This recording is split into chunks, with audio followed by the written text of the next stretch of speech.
মনে আছে প্রথম দিনটা? হয়তো একটা সাধারণ হ্যালো দিয়ে শুরু হয়েছিল। তারপর ধীরে ধীরে রাত জাগা কথা, ভবিষ্যতের প্ল্যান, একসাথে থাকার স্বপ্ন। তুমি ভাবতে এই মানুষটা কখনো বদলাবে না। সে বলেছিল, আমি সবসময় থাকবো। কিন্তু মানুষ বদলায়। স্কিপ করো না, গল্পটা এখনো শেষ হয়নি। ধীরে ধীরে রিপ্লাই কমতে শুরু করলো, কল কমে গেল, এক্সকিউজ বাড়লো। তুমি বুঝতে পারছিলে কিছু একটা বদলাচ্ছে, কিন্তু তুমি বিশ্বাস করতে চাওনি, কারণ তুমি তাকে হারাতে চাওনি। ভালোবাসা এখন একতরফা হয়ে যায়, তখন সবচেয়ে বেশি কষ্ট দেয়। একদিন হঠাৎ সব শেষ। কোনো বড় ঝগড়া না, কোনো বড় কারণ না, শুধু দূরত্ব। সে বলল, আমরা আগের মতো নেই। আর তুমি ভেতর থেকে ভেঙে গেলে, রাতে কাঁদলে, কিন্তু সকালে হাসলে, কারণ তুমি কাউকে বোঝাতে চাওনি তুমি কতটা কষ্টে আছো।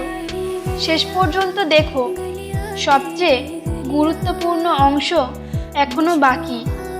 তুমি পুরনো চ্যাট পড়ো, পুরনো ছবি দেখো, তার নাম শুনলেই হৃদয় কেঁপে ওঠে। তুমি বাইরে শক্ত, ভিতরে দুর্বল। তুমি বলো, আমি ঠিক আছি, কিন্তু তুমি জানো তুমি ঠিক নেই। সবাই বলে সময় সব ঠিক করে দেয়, কিন্তু সময় শুধু অভ্যস্ত করে দেয়।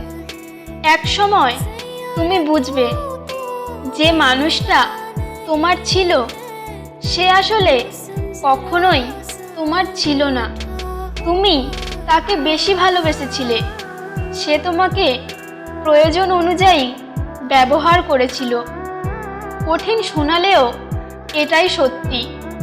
কিন্তু শুনে যাও, শেষ মেসেজ এখনো আসছে। শেষে একটা কথা, যে মানুষটা আজ তোমাকে ইগনোর করছে, একদিন সেই তোমাকে খুঁজবে। কিন্তু তখন হয়তো তুমি বদলে গেছো, কারণ কষ্ট মানুষকে বদলে দেয়। যদি সে আর না ফিরে আসে, তাহলে জেনে রেখো, ঈশ্বর তোমাকে আরো ভালো কারোর জন্য বাঁচিয়ে রেখেছেন। তোমার গল্প এখানেই শেষ নয়, এটা শুধু একটা অধ্যায়। তোমার জীবনের বই এখনো শেষ হয়নি, তাই কেঁদো না, তুমি একা নও। আর যদি এখনো দেখছো, তাহলে বুঝে নিও, তুমি খুব শক্ত একটা মানুষ।